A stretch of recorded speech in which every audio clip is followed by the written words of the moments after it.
Olá pessoal, olha só, o nosso Papo do Momento de hoje, no nosso podcast, a gente está recebendo aqui nos estúdios do Momento MS o vereador, professor André Luiz. Professor, muito obrigado por aceitar o nosso convite e bater um papo conosco. Otávio, eu que agradeço o convite aí, vamos embora.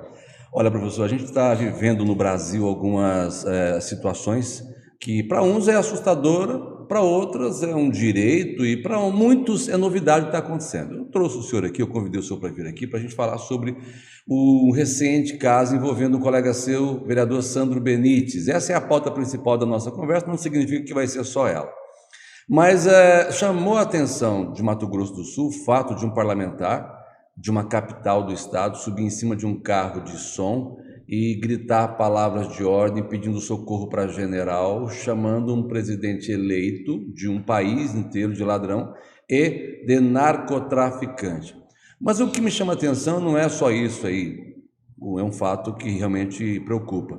Foi o fato de, na própria Câmara Municipal, esse grito dele, essa ação feita por ele, ter mobilizado muito pouco parlamentar. O senhor se indignou, o senhor veio à imprensa e disse que não concordava com aquilo, inclusive entrou com um pedido, um processo disciplinar, um pedido de abertura até de cassação dele. Como é que o senhor vê não só a conduta do vereador, colega seu, Sandro Benites, de ter praticado um ato antidemocrático, né? Como é que o senhor avalia isso tudo? Vamos começar pelo Sandro. Olha, o Sandro, ele foi aluno meu da medicina, né? Ele foi isso há 25 anos atrás, tinha um carinho muito grande por ele, mas a questão que eu coloquei, eu fico até constrangido, realmente fico constrangido de fazer um tipo de situação. A gente tem um problema sério no Brasil da democracia. A democracia lá está abalada no Brasil. A partir do momento em que você começa a duvidar das instituições, de todo um processo legal, acompanhado inclusive internacionalmente, e você se manifesta no sentido da ilegalidade desse processo, a gente fica preocupado. Acho que o maior crime que pode haver contra a democracia é querer acabar com a democracia, que é o que se pede hoje no tipo intervenção federal, né? Constitucionalmente, a Constituição Federal é prevista em estados de desequilíbrio socioeconômico, sociopolítico, que não é o que está acontecendo. Houve uma eleição tranquila, justa, houve propaganda política, então todo mundo sabe quem são os candidatos. O povo, ele elegeu aquele que talvez não seja o melhor, mas que seja o menos pior. 20% das pessoas sequer coadunaram com a ideia de Lula ou Bolsonaro. É um regime democrático que a gente tem que respeitar. A partir do momento que você duvida desse sistema, você quer derrubar esse sistema, você quer derrubar a democracia. Eu entendo esses movimentos como uma tentativa de homicídio da democracia. E isso não é brincadeira, não é uma expressão de vontade. A gente tem que entender que a liberdade é a capacidade de se expressar dentro da lei. Fora da lei eu não posso me expressar, eu não posso xingar uma pessoa, falar que isso é liberdade de expressão, mesmo que isso aconteça. Isso está fora das 4 linhas, né, como está em moda falar agora. Então, quando você se expressa dentro da legalidade, isso é liberdade. Então, quando você não pode se expressar porque viola o direito das pessoas, o Estado democrático de direito, isso passa a ser crime. Pedido de uma intervenção é querer derrubar a democracia.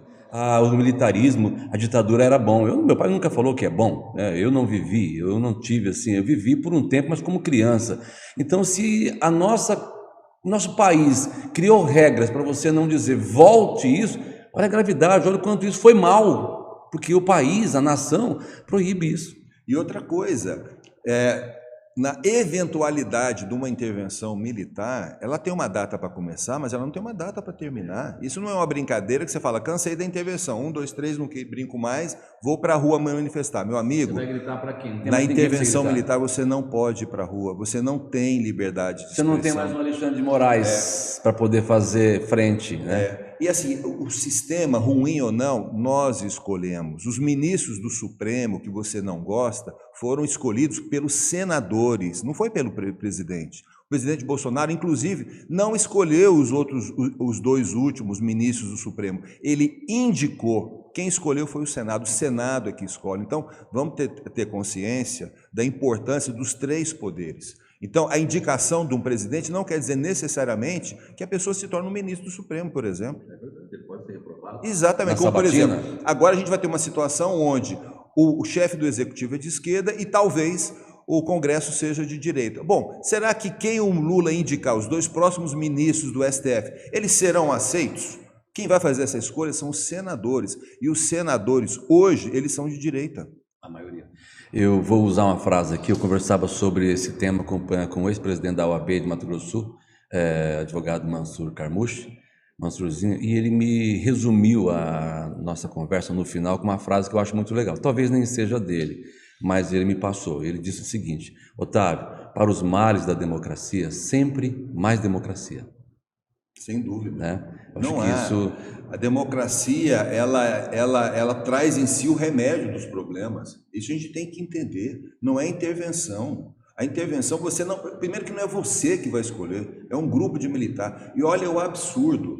Quer dizer, hoje você está vendo as manifestações, Otávio, na frente do Exército, do Comando Militar, ali a área de segurança nacional. Se precisar sair correndo ali para fazer alguma intervenção do Estado, não pode porque as vias estão bloqueadas. Como é que permitem que numa área de segurança nacional se faça bloqueio de civil? É a desinformação. A maioria das pessoas que estão lá... Eu acho que é a conivência. Também. Existe uma conivência do poder público em permitir esse tipo de ato. E a gente quer deixar bem claro, as pessoas têm direito à manifestação, mas nos limites da lei. Tem regra para isso, não pode pedir golpe militar. Daqui um dia vai ter o pessoal juntando para poder entrar pedido neofascista, por exemplo. Eu fiquei sabendo, Otávio, não sei se é verdade, meus colegas falaram que lá no Sul já estão começando movimentos separatistas. De novo. Movimento separatista por quê? Para separar o Sul do Brasil. Por quê? Porque o Bolsonaro perdeu. Então, olha só a gravidade de um resultado não aceito, da democracia não incompreendida. Movimento separatista é tão grave. O movimento separatista é tão grave como o movimento de abolição da democracia. Nós precisamos ter um pouco mais de coragem. Às vezes a imprensa tão perseguida, vítima da intolerância, começar do próprio presidente. Tá? Eu tenho dito isso e vou dizer sempre. Um presidente que assume, como o Bolsonaro assumiu, mandando o jornalista, cala a boca! Que moral que você tem para perguntar isso para mim? Como se o jornalista tivesse que ter a moral ilibada para fazer uma pergunta para um presidente. Não tem que ter moral ilibada, só tem que fazer o trabalho dele certinho. Ah, mas não faz certinho porque não mostra a verdade, não mostra tudo que ele fez. Isso é publicidade, isso não é jornalismo, né? O jornalismo eu pergunto, você me responde e eu faço uma reportagem e publico. Mas ele estigmatizou, Bolsonaro, e ele plantou uma semente de ódio contra jornalistas, o que é muito perigoso, né? E contra a imprensa, de um modo geral. Ele criou os termos globo lixo e imprensa podre. E eu sou da imprensa, eu não concordo com isso. E às vezes quando eu coloco as minhas brincadeiras nas redes sociais, as pessoas ficam bravas comigo e vão embora, graças a Deus, não tem problema. Tem que entender que o jornalista também vive de bom humor, e eu faço meu humor, eu tiro onda mesmo. Por exemplo, hoje eles vão ter que sair do CMO porque não faz mais sentido. Então eu disse ontem que todo mundo vai voltar para casa, parar de comer churrasco e voltar para a vida normal. E é verdade, chega de manifestar. Ontem o Ministério da Defesa disse, olha, não vimos fraude, não tem fraude. Tem lá a possibilidade, que todo mundo sabe, de você melhorar o sistema. Ótimo, tudo bem, mas não tem fraude. E agora? A pessoa vai ficar na rua, será? Ou vai para casa? Retomar a vida. Eu entendo o seguinte, que a situação está tão polarizada que não existe razoabilidade. Não existe hoje no Brasil a possibilidade de você argumentar com termos razoáveis, usando a razão, usando a lei. Quantas famílias se separaram por conta disso? E justamente, não, continuam, né? Eu também saí de vários grupos, porque porque hoje você é o seguinte, se você não adere a um dos lados, você é contra. Então, assim, não existe o direito do cidadão de ter a opinião dele. Você pode ter sua opinião, meu amigo. Desde que ela seja compatível com a minha, né? Você tem que respeitar. A gente não pode rotular. Se o cara não é bolsonarista, é porque ele é contra a família, ele é abortista. Então, tem um amigo meu que também, nesse ponto, chegou para mim, bolsonarista raiz, não, porque você é a favor do aborto. Olha, desculpa, eu sou espírita. No espiritismo, a coisa mais grave que tem, primeiro é o suicídio, depois o aborto. Eu sou de esquerda, mas eu sou contra o suicídio e sou contra o aborto. Então, esses rótulos que se colocam, porque você é de esquerda, o Brasil vai virar uma Venezuela, vai virar uma Bolívia. Meu amigo, a Alemanha, eu sou de esquerda, eu sou socialista da Alemanha, centro-esquerda. A Alemanha ela é esquerda. Você sabia que a Alemanha é esquerda? A Alemanha está em situação grave, está tendo roubo, alguma coisa? Isso não está acontecendo. A gente tem que definir movimentos éticos dentro da política. Então não adianta o cara ser bolsonarista e ser ladrão, ou ser lulista e ser ladrão. A gente tem que pensar na sociedade em termos de ética. Não interessa se é esquerda ou se é direita. Sendo ético, a gente sai desse buraco. Esse rótulo de que seguir determinado rumo político você não é correto, ele precisa parar. Eu acho que o Lula, a vitória do Lula, eu aqui não tenho nenhuma paixão nem por direita nem por esquerda, mas eu penso que essa pacificação do país, ela chegou no momento necessário, até porque a continuar do jeito que vinha, nós não teríamos como frear mais isso daqui a 1 ano ou 2, com a reeleição do Bolsonaro. Eu penso, mas é um pensamento meu pessoal, não é um pensamento político partidário, que nós perderíamos o controle do país, o que seria muito grave para a democracia, para a economia, para a política, né? Daqui a pouquinho os direitos e as liberdades seriam cerceados, porque o Bolsonaro tem essa linha, ele apoia o que aconteceu em 64 para cá, para ele aquilo tudo foi muito normal, não é normal, não pode ser taxado como normal, né? Nunca foi normal, e hoje você percebe que a vitória do Lula parece que devolveu ao país, para aqueles que votaram nele, para aqueles que apoiaram o Lula, uma paz, né? Você vê pela internet, o Brasil inteiro, as pessoas saindo às ruas de vermelho e gritando, inclusive agora se encorajando, inclusive até contra os bolsonaristas, porque criou-se um medo, o cara está armado, ele pode me dar um tiro, né? Como é que o senhor vê a vitória do Lula e esse novo Brasil? Olha, de novo, a gente tem que respeitar a democracia. Desde o momento houve essa baita polarização. Lá no começo, quando o Bolsonaro assumiu, eu já fazia esse prognóstico. Falei, olha, no Brasil não tem líder. São 4 anos para a gente criar um líder para poder afrontar as ideias do Bolsonaro. Não é contra, não. Você tem que ter outro padrão de ideias, na minha opinião, tá? Eu, por exemplo, admiro demais o Bolsonaro num aspecto que ele é líder. Sim. Ele consegue fazer uma liderança. Sim. O Bolsonaro é aquilo que falta. Inclusive aqui em Campo Grande, um chefe, que é alguém que dá o tapa na mesa e fala, essa porcaria vai sair. Ele consegue fazer isso. Mesmo que essa porcaria seja uma porcaria. Ele faz isso. Então, você tem que saber ouvir, mas você tem que ter decisão. O Bolsonaro, ele tem decisão. E o que eu vejo agora é que o Bolsonaro, na verdade, e com a conivência do judiciário, eu acho que o judiciário demorou a agir, ele criou um monstro, que é a extrema-direita no Brasil. E hoje, a própria direita está começando a cancelar o Bolsonaro. A partir do momento que o Bolsonaro está silente, ele não fala nada sobre os movimentos, a direita está se sentindo órfã do próprio Bolsonaro e está tentando criar outros líderes que assumam aquela posição. O que é mais perigoso ainda. Que é mais perigoso. Quer dizer, na verdade, é a história do médico monstro. O Bolsonaro criou um monstro e o monstro agora vai matar o médico. E agora o monstro ele vai ter uma vida própria. E eu entendo também que daqui a 4 anos, na minha opinião, o Bolsonaro ele não volta. Quem vai voltar é o Tarcísio, porque o Tarcísio faz um baita de um trabalho. Ele é que vai dar dor de cabeça para o PT. Bolsonaro já era, ele pode continuar sendo. A direita nunca foi ruim, nem a esquerda nunca foi. As pessoas que comandam os partidos é que precisam ser equilibradas. E o Tarcísio é um baita cara. É um baita ganhou cara, a eleição. Ganhou, e ele é respeitado, inclusive, na esquerda. E então, se fizer um bom trabalho em São Paulo, vai ser o presidente da República. Sem dúvida, a gente tem que pensar que o PIB de São Paulo é maior do que o PIB da Argentina.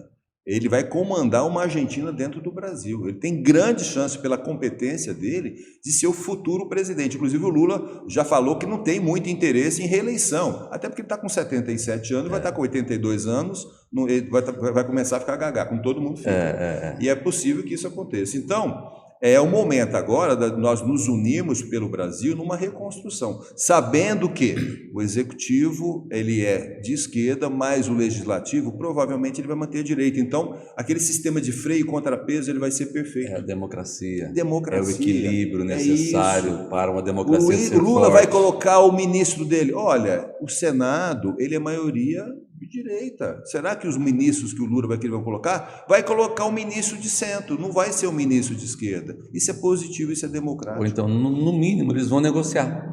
Você coloca um de direita, mas coloca um de esquerda. Exatamente. Que é o que eu tenho dito para os bolsonaristas, né? Que falam, o Lula vai roubar, já roubou. Não, o cara roubou, o cara foi preso, um descondenado. Não cabe a mim julgar, coube a justiça fazer o trabalho dela e foi feito.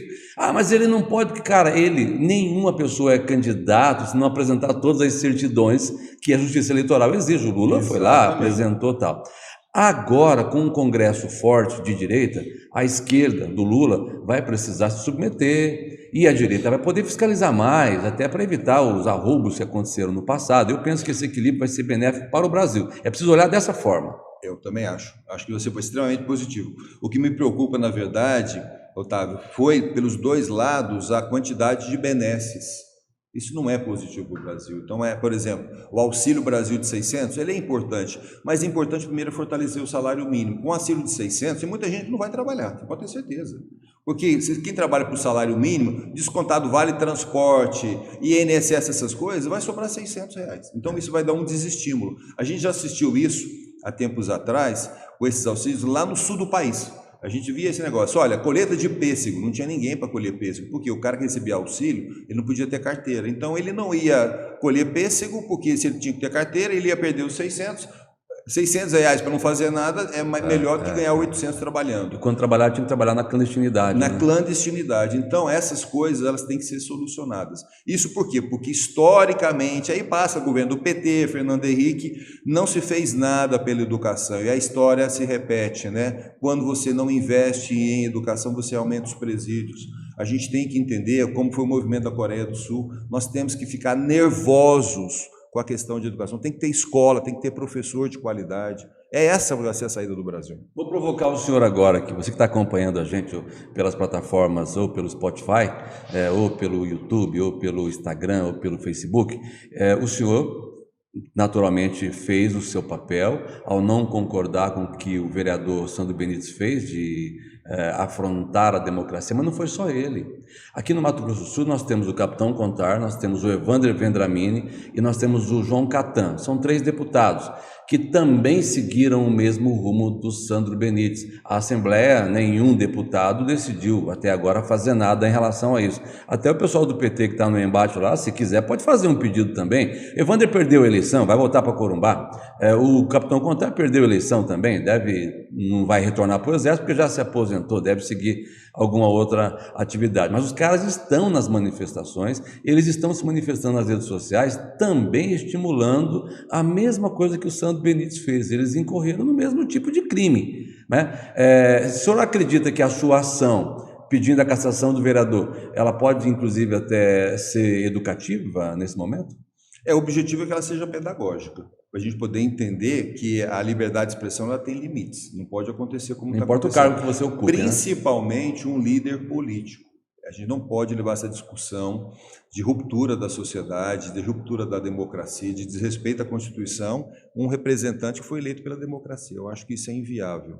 Então, a minha indignação, eu sempre falo o seguinte, a gente tem que fazer aquele trabalho que tem que ser feito, né?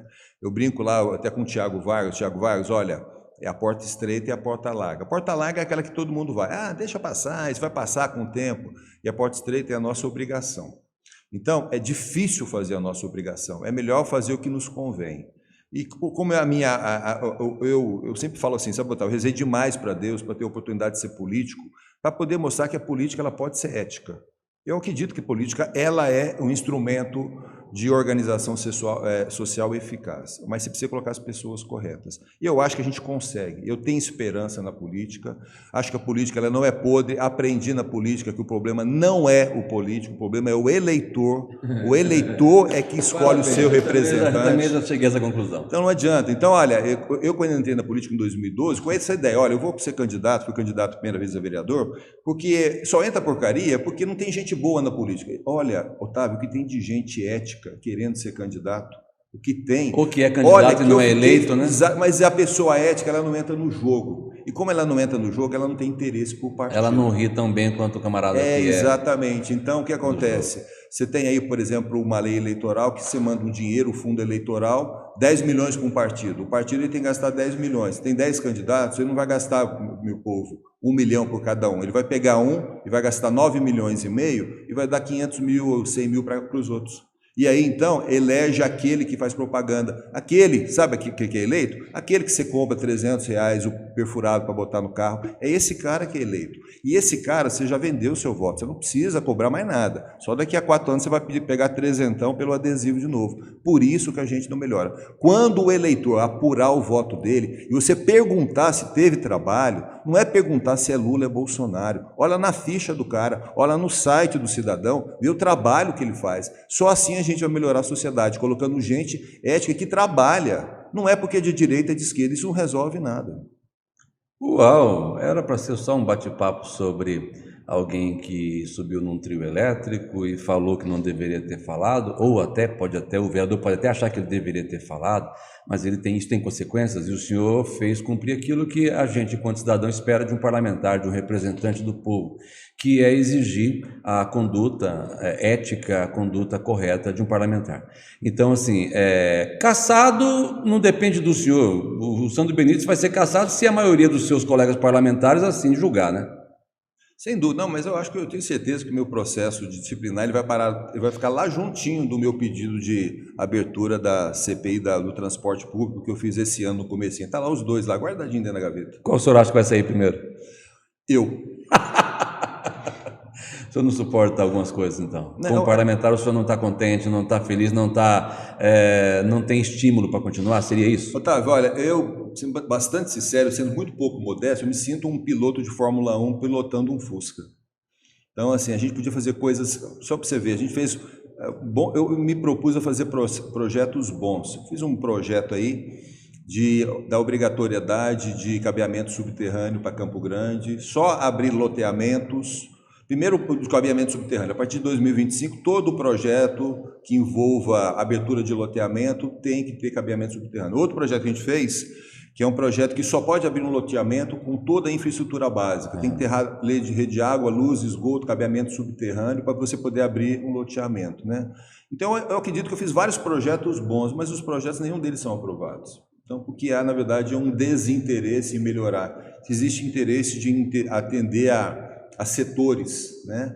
E a gente não consegue fazer um bom trabalho porque a gente não tem um time bom, né? Então não adianta você botar o Neymar no comercial que ele não vai virar campeão brasileiro, é difícil, com toda a falta de modéstia. Então a gente precisa saber, gente, escolher o seu representante, escolha alguém que possa trabalhar por você pelo município. Olha o que ele fez, não olha se ele é a religião dele, não olha se ele é direita, esquerda, olha se o cara trabalha, olha o resultado que ele dá.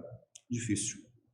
Uau, vereador professor André Luiz, a gente está muito contente, muito obrigado por ter visitado a gente, falado de temas tão relevantes nesse momento em que a gente vive um processo de transformação, e eu digo isso, afirmo isso, o Brasil passa por um processo de transformação extremamente importante da sua história, não é porque Lula foi eleito, poderia ter sido qualquer outro, exatamente, mas essa mudança, essa oxigenação, ela vai ser benéfica. Eu acredito que nós teremos um país bastante dividido ainda, o que também não deixa de ser bom, né? Não é ruim, é bom isso. Eu acho que falta o equilíbrio. Se a gente conseguir manter o Brasil com esse nível de pensamento que cada um tem, mas com equilíbrio e respeito, o país vai avançar. Sem dúvida, eu concordo com você. A gente tem que pensar o seguinte: estamos no mesmo barco, mudou o capitão. Eu não posso querer matar o capitão que o barco vai afundar. O barco é nosso. Então, o capitão é bom ou ruim, não interessa, é momento de nós unirmos, cada um dentro da sua pequena responsabilidade. Cuide da sua casa, cuide da sua calçada, pague o seu imposto, exija do seu representante um trabalho e a gente vai fazer um país diferente. Obrigado por ter vindo. Obrigado, Otávio.